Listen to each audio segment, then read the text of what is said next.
You have a unique financial fingerprint that is formed by patterns in your bank accounts, your income, and your net worth. Now, if you were to download a statement from your bank account, and if you were to chart the column of the changing total amount of money in your bank account, you will very likely find that over time, that chart would form a pattern that looks something like this. This is literally the heartbeat of the mass population's bank accounts. So your financial fingerprint, it tends to bounce between a floor and a ceiling, and you might call these levels your lower and your upper financial thermostats. Now, I call these thermostats because as you perceive that your financial situation is starting to approach these levels, then your actions are automatically and often unconsciously, your actions are then adjusted to keep you in the middle. So another way of describing the middle is your comfort zone, your overall financial thermostat, your internal financial level, your financial self-image, or your financial self-worth. Now, as your financial situation approaches or exceeds your upper financial thermostat, you start loosening up. You become more financially sloppy. Maybe you start to buy, unnecessary luxuries that before you wouldn't even usually look at. You start to take greater risks. Maybe your work ethic and your consistency declines because you're a bit less motivated. As your lifestyle and your expenses are slowly increasing and increasing, you start to attract people, situations, and circumstances to literally have your money taken from you. You manifest unexpected bills or financial emergencies from family, whoever, who start to reach out. They know you've got money, etc., etc. But then as your financial situation approaches or exceeds your lower financial thermostat, you start tightening up. You become a lot more financially calculated. You start to take less risks. Maybe your work ethic and your consistency increases because your financial motivation starts to increase because you hate the feeling of being so uncomfortable, near that financial floor. So then you start to rein in your spending, your lifestyle and your expenses decrease. You start to attract people, situations and circumstances to provide new income opportunities, right? Because you're just starting to look out for them and you start to manifest unexpected income or financial wins.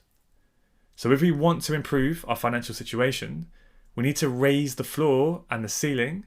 We need to raise our upper and our lower financial thermostats.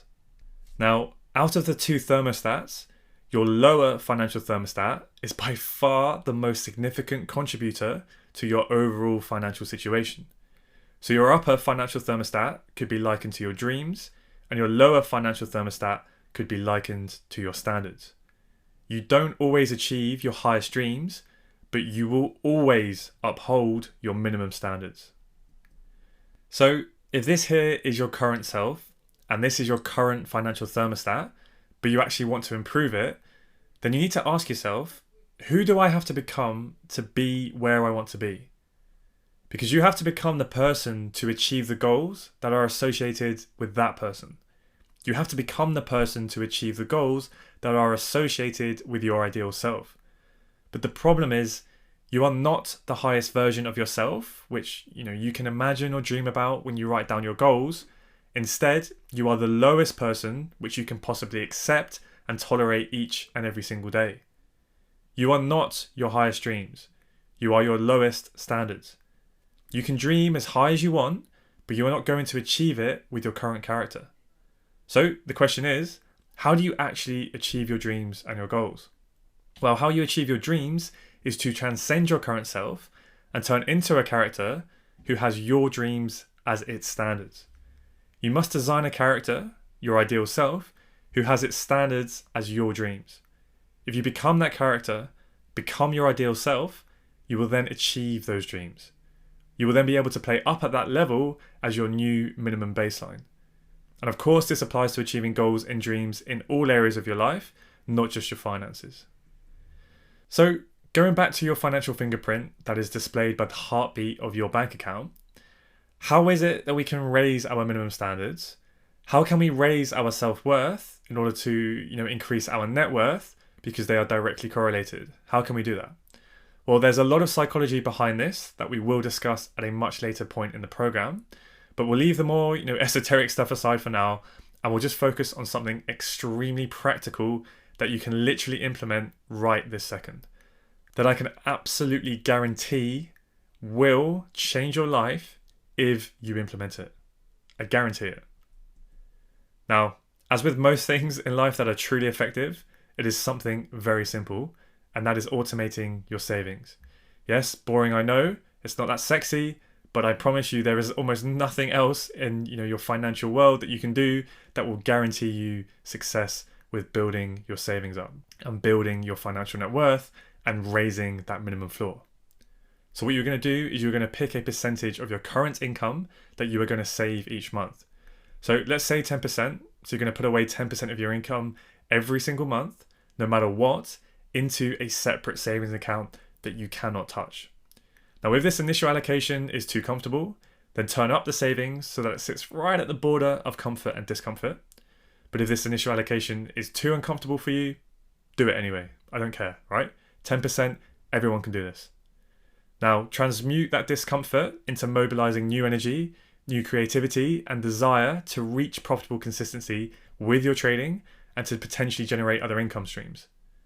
Now, ultimately, your objective is to pay as much into your savings account as possible, so you're going to be approximating 100% by the end of your earthly life. So every 3 months, you're going to increase your savings by 10% via calendar reminders and automated forced bank transfers.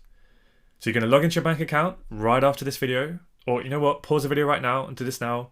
Go log into your bank account, set up an automated transfer from your current account to your savings account, right? That goes out on the same day every month, ideally when you get paid, right? Whether it's 10% or whatever figure you have chosen, just do it right now.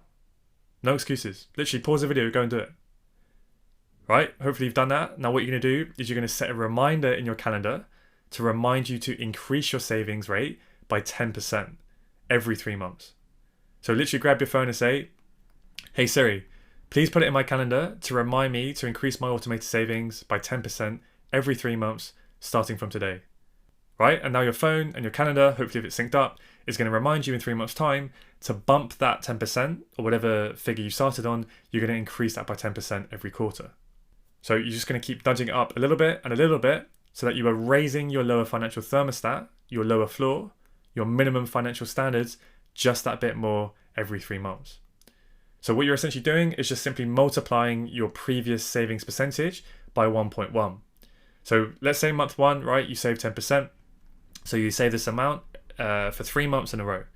Then after that third month, in month 4, you take that 10% and you multiply it by 1.1. So that gives you 11%, right? So essentially you've just increased that 10% by 10%. So now what you're doing is you're saving 11% of your income for another 3 months. Then in month 7, you bump it up by 10% again. So now you're saving 12.1% a month. Then in month 10, right, 3 months later, you bump that up by another 10%. So now you're saving 13.1%, right? And so on. So you are probably wondering, what on earth does all of this have to do with a free lifetime subscription? Well, yeah, sorry, that was essentially a little bit of a clickbait title to a degree, but, in all honesty, if you implement and execute this, which is an extremely super simple but extremely effective financial strategy, I guarantee it will make you a shitload of money over time. Everyone that I personally know who has done this, we talk about this and we laugh about it, and they just can't believe how effective it is, when they look back in 2, 3, 5, 10 years' time. Because it's hard right now for our brains to really understand the power of compounding in reality. So if you do implement this, the money you will save will essentially more than pay, right, for your Photon subscription. Then, as you approach and surpass 50% of your income being allocated to your savings account, what you can expect is literally this kind of weird energetic shift because you are now officially living, seeing, and working for reasons beyond mere survival. Now, with saving and building a cash buffer, there is, another part of that. There's the numbers and the math side of it that we've just looked at. Everyone knows about compound interest. But there's another form of compounding, magnetism, for lack of a better phrase. There's something that happens when you decide to go and actually save. So picture this for a moment. There are 5 people, 5 guys standing up on a stage. And on the left, there is a homeless person, a bum, someone who just doesn't have their shit together. And then as you move to the right, they get wealthier and wealthier. So the guy on the far right is a billionaire. We've got Big Billy on the right. Then the guy second from the right, let's say he's a millionaire, and the next guy along, he's doing all right. He's got 100k saved up, and then it goes all the way down until you've got the lower middle class second from the left. So we've got homeless through to billionaire. So here's a question for you. Who would you take to lunch? Who are you going to go and take to lunch if all you knew about them was their net worth? Who are you going to take to lunch? Of course, you're going to take the billionaire to lunch, right? Obviously, you're going to take the billionaire because homeless people, well, they're a dime a dozen. You could go down to the city and you can talk to 50 homeless guys a day. Lower middle class, they're probably in your family. You can go and talk to your family at the dinner table. So, of course, you're going to take the billionaire to lunch if you're smart. In fact, if the five guys were up there on the stage and you were presented with that opportunity to take someone to lunch, and there were other people perhaps in the audience with you, sitting next to you, jostling for the opportunity, maybe you might even start an auction.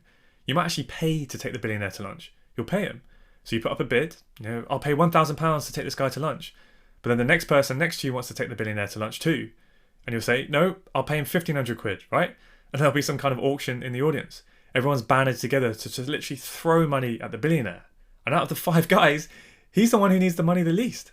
But he's the one who attracts it. Because there is a universal law that says, to he who has more is given, to he who hath not more is taken away. Right? It's just a fancy way of saying the rich get richer and the poor get poorer. So as you go and you grow your wealth, you will become more and more magnetic. When you get to multi-millionaire, centimillionaire, billionaire, you will be a money magnet. People will throw their money at you just for your presence alone, just to grace them with your presence. And then down at the other end of the stage, all the way down at the left-hand side of the stage, it's a complete role reversal. You have to pay to get yourself up around people. So of course there's a spot in between those five guys, somewhere within there that you will slot yourself, where the people on the left-hand side of you, they're going to have to pay to go to lunch with you, but you will pay the other people on the right. And wherever you slot yourself is your degree of financial resonation. That's your degree of magnetism. That's what you believe about yourself financially. And you will manifest into your life results that fit into that resonation. Because, just get this now, the world around you will treat you the way you treat you. If you don't pay yourself first, and you don't back yourself, and you're not investing and growing your wealth, who else will do that for you? You don't get yourself into debt by accident. It's not a mistake that you get yourself into debt, because debt is a degree of financial resonation. There's a psychology to debt, and people get themselves into debt because they don't back themselves, because they don't pay themselves first. They just subordinate to everyone else. And when they get their money, they end up just blowing it on other people's stuffs, on other people's brands and businesses. They buy into other people's dreams, not their own. They don't back themselves. They don't pay themselves first. They don't create. They don't innovate. So they just become net consumers. A net consumer, that's someone who has positioned themselves down on the left-hand side of the stage, where most of the other 7 billion people on the planet are on the right of them. And they are paying other people's dreams, other people's brands, other people's products and services. But the way that you can change that for yourself is by deciding to pay yourself first. So whenever you get your income, you pay yourself first. You don't pay your electricity bill, you don't pay your phone bill, your internet bill, your car finance. Forget them. Pay yourself. Trust me, they're not going to suddenly cut your car, turn off your electricity bill, right? They want their money. They'll put you on payment plans. They will work with you. You pay yourself first. And when this becomes a habit, watch what happens. Things will change in your life. Things will start to shift about. Because when you pay yourself first, other people will want to pay you first. And you will become more magnetic. With every dollar that you save, you will literally become more magnetic. So right now, and I literally mean right now, before you do anything else, go and set up your automated transfer into your savings account and your calendar reminders now, and thank yourself in a few years' time. Because those years are going to pass you by either way. Do it! Just do it! Don't let your dreams be dreams. Yesterday, you said tomorrow. So just do it! Make your dreams come true! Just do it! Some people dream of success while you're going to wake up and work hard at it. Nothing is impossible. You should get to the point where anyone else would quit, and you're not going to stop there. No, what are you waiting for? Do it! Just do it! Yes, you can! Just do it! If you're tired of starting over, stop giving up.